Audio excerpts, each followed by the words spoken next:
Where your treasure is, there will your heart be also. God has given us unlimited treasures in His Word. Every time we open it, we can discover a new treasure or admire an old one. What will we find today? Let's dig in. Here's Carla Early with Treasure Hunt in the Word.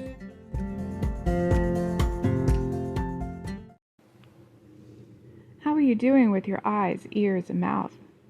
Today, Jennifer Thrasher will be concluding her song that she's been sharing with us to remind us that our hands and feet are also tools for God.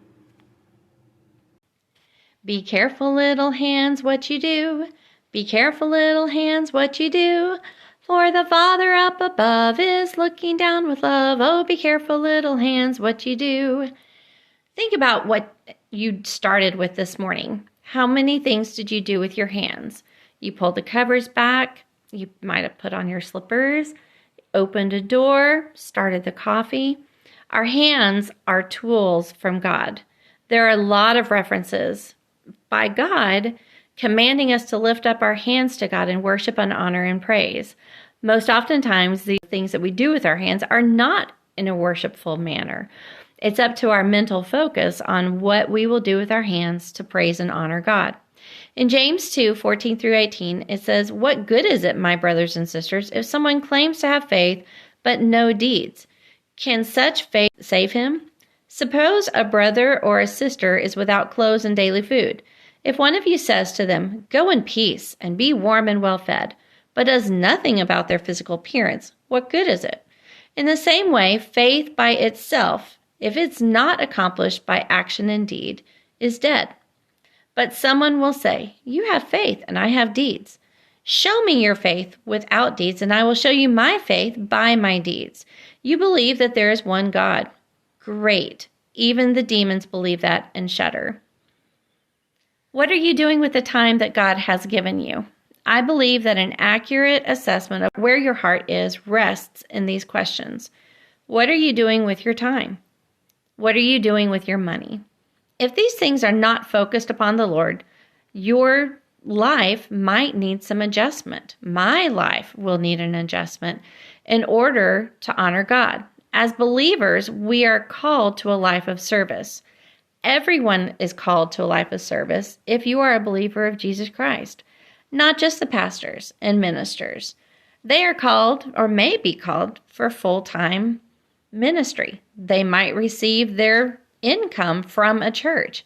But God has not just called our pastors to service. He has called every believer to serve Him.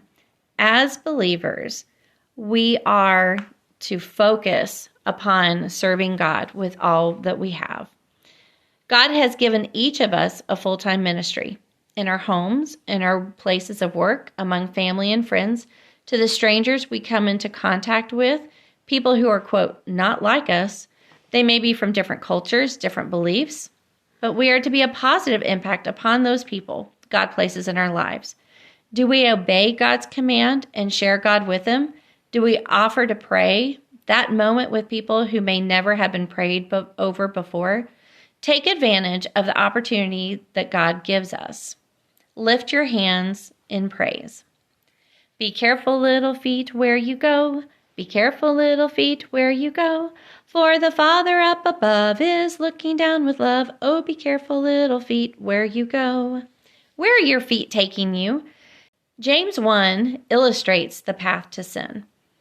In verses 13-15, it says, "When tempted, no one should say, 'God is tempting me,' for God cannot be tempted by evil, nor does He tempt anyone. But each person is tempted when they are dragged away to their own evil desire and enticed.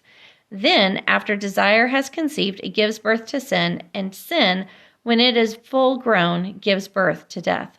Once the temptation has taken root through your eyes, your ears, and it settles in your mind, you are then finding yourself talking about that sin. Your feet will soon take you to the place of sin. Do not allow yourself to follow this path. In 1 Corinthians 10:13, God reminds us, "No temptation has overtaken you except that which is common to man. And God is faithful. He will not let you be tempted beyond what you can bear. But when you are tempted, He will also provide a way out so that you can endure it." God will always provide a way out of sin. Oftentimes it includes running away, making a physical and mental change, a determining in one's heart like Daniel to purpose himself not to sin against the Lord Most High.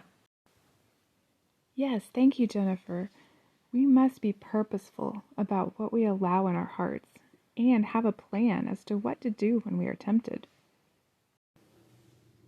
I pray God will use this little song to remind you to use your eyes, ears, mouth, hands, and feet with wisdom for God's kingdom. You can contact us at treasurehuntintheword@gmail.com. We'd love to hear the treasures God has given you through His Word. You can listen to other episodes at our website, which you can find in the description below. Thanks for listening, and remember, where your treasure is, there will your heart be also.